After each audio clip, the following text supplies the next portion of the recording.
Hey everybody, it's your boy, it's Gabriel.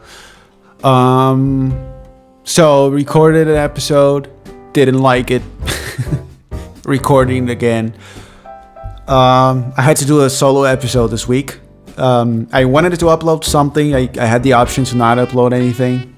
Actually, I was advised to not upload anything, but I stuck to it and I'm uploading something.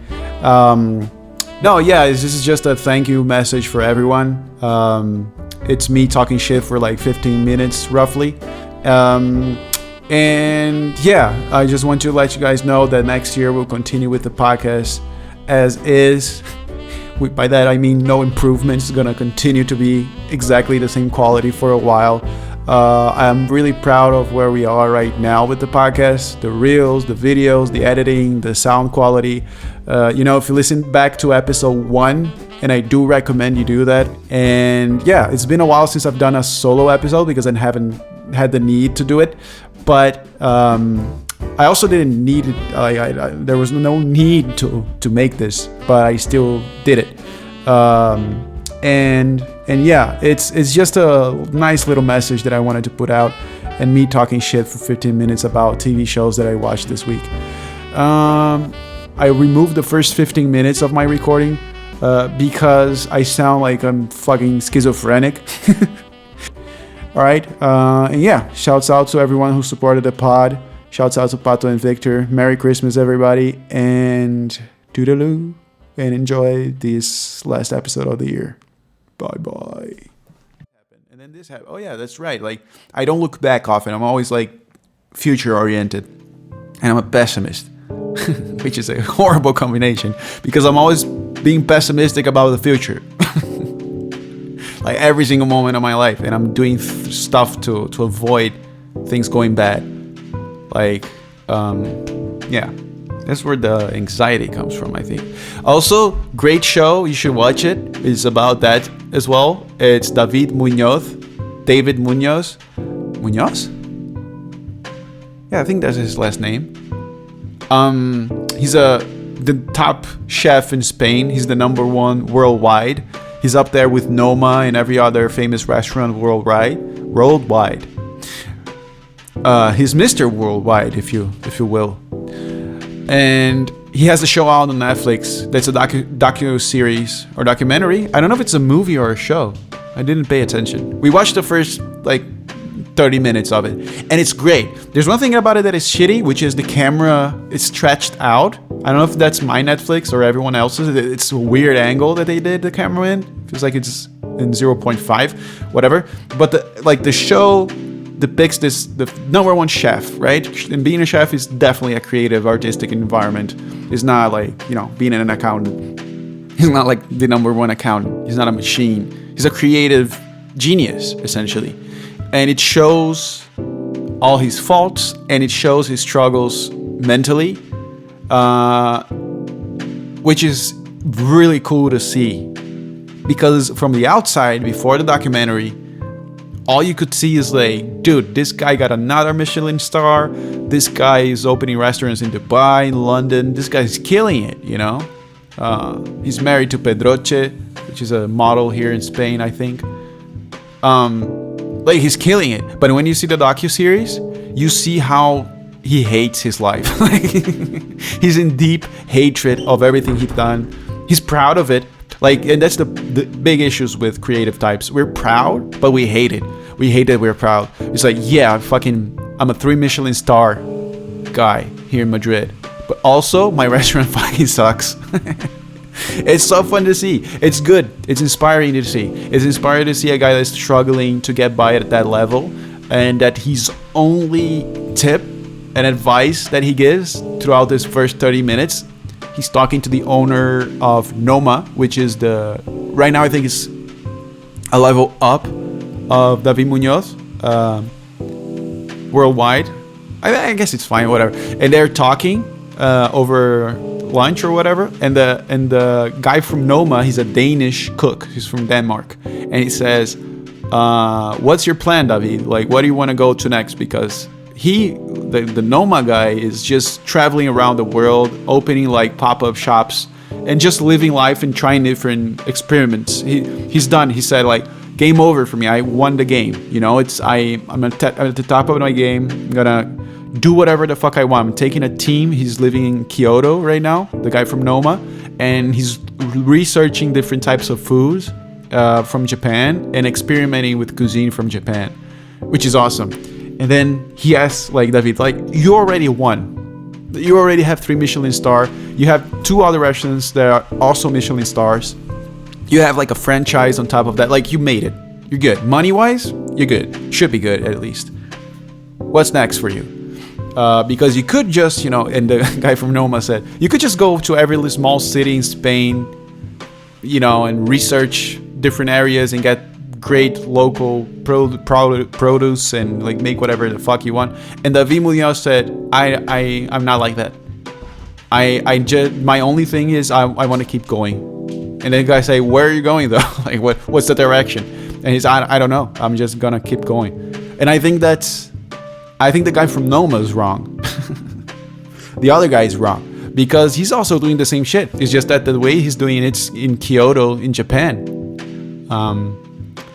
But each creative person has their own like little goals, like their own little video game that they're playing. It's exclusive to them, and everything else doesn't matter. You're not focused on anything else.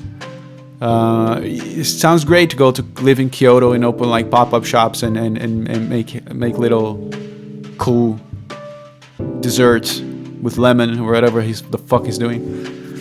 But like David's focused on whatever his stuff is here, you know, in Madrid and competing. Like, he's a competitive guy. That's his nature and whatever. So yeah, that's right. It is whatever the person, as long as it's working. Oh, what the fuck is that? Is that here? Ah, okay. I heard someone scream. That's good. I should stop talking about David Munoz. You should watch the show. It's really good. Or a movie. I don't know what it is.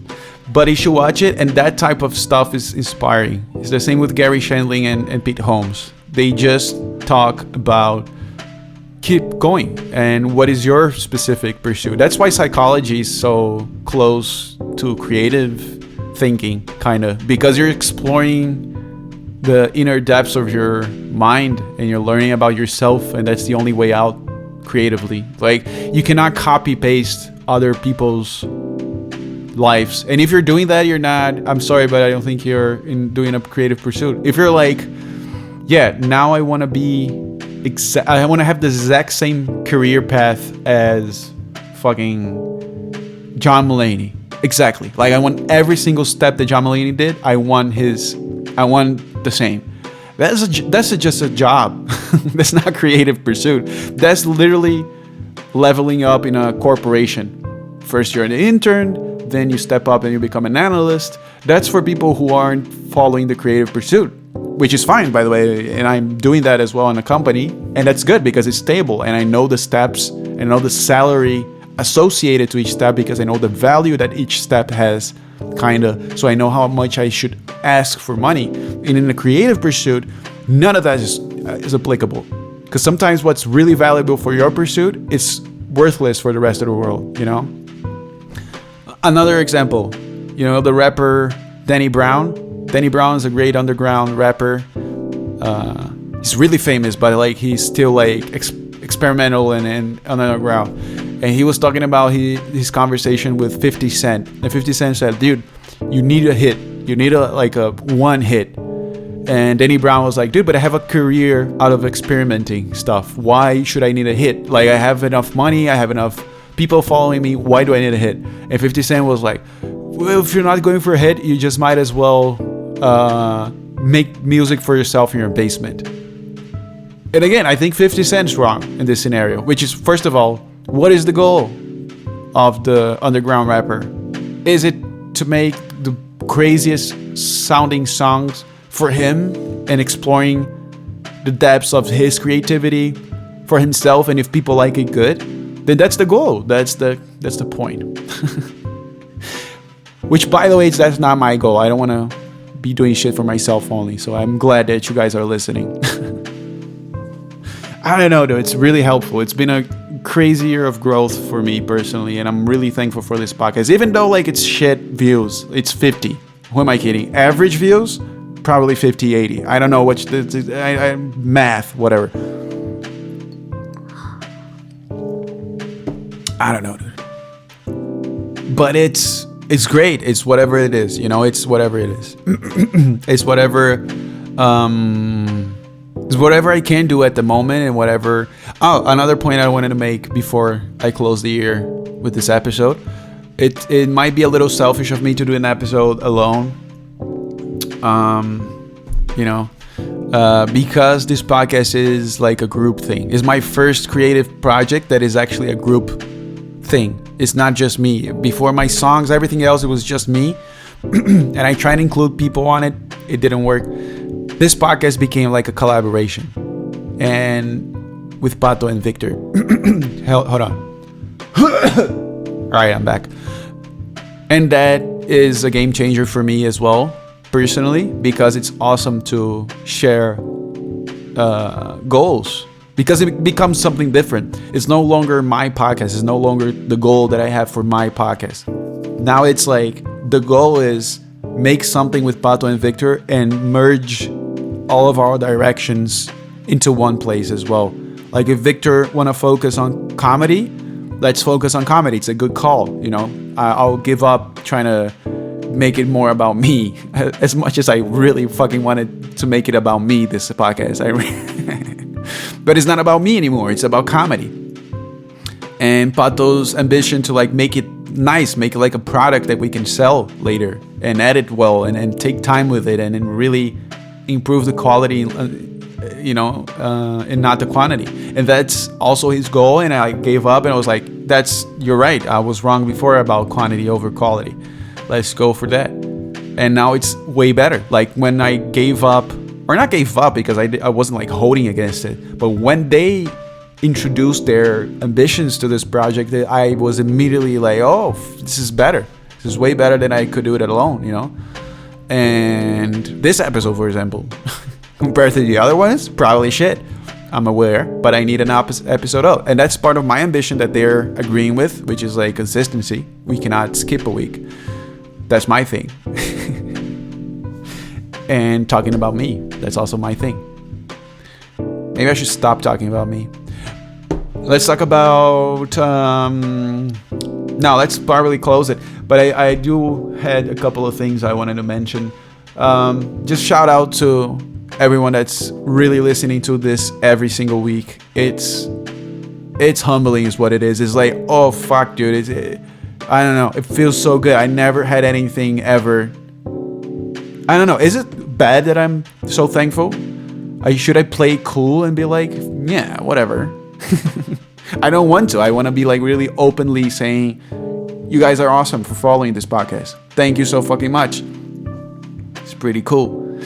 And the second thing I wanted to say before we close this year is trying to come up with something on the spot. I don't know. I just like talking to myself. Coffee sip. I love talking to myself. That's it. Let's close it. Thank you so much. And toodaloo, bye bye.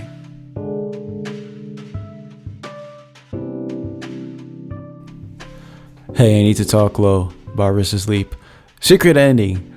If you're a diehard fan and you're still around, why, first of all? And second, thank you. And third, here's a secret ending. Yeah, it's just a recording I did after a party I threw, a baby shower party that we threw. And it's just me and Pato talking. But I thought it was in my house and I had the equipment here. And I said, I was very drunk. And I said to Pato, yo, let's record something real quick. Mid-party, which is kind of demented in my end. But it's also a funny result. It is very short and it's a little bit funny. We were talking about how in the party we had a game that I showed. I asked everyone to send me baby pictures, and I showed on the screen the baby picture, and everyone had to guess who that picture was from from the party, like from the guests of the party, who the baby was. You get it. And we're just having a funny conversation. Secret editing. Yeah, I don't know. Is this fun? Is this like a editor's note to the... I don't know what I'm talking about. Listen to the special ending. Hello. I can't even hear myself.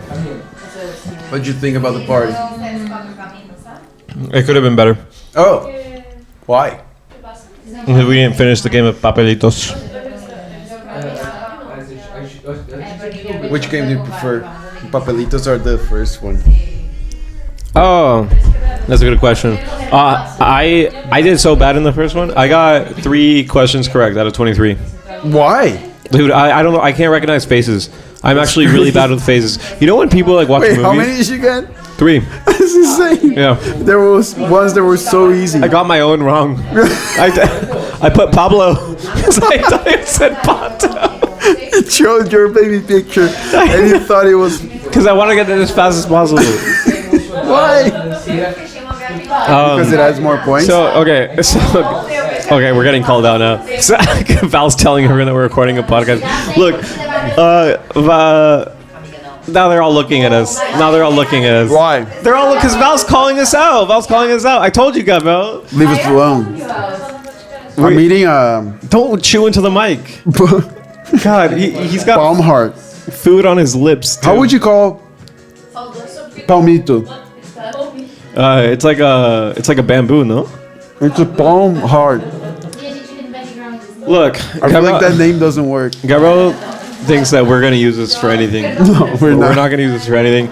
The point is, I'm gonna go hang out with Nate later. I think he even texted me right now. I'm hanging out with Nate nowadays because this podcast. What if he kills too you? Lame. What if you're his first victim? No, I think I have a text from him actually. Let me see. I do have a text from. Look, it's Nate. I don't know what he says. Nate Benson They're at Sala and X. Pato They're at became Sala friends X. after the podcast. Nate Benson says, "We're at Sala X right now. Come through, G." He didn't say G. No way. He didn't say G. I added the G. Come through is funny. All right, that's it. That's the end of this. All right. Well, Happy baby shower, bitch.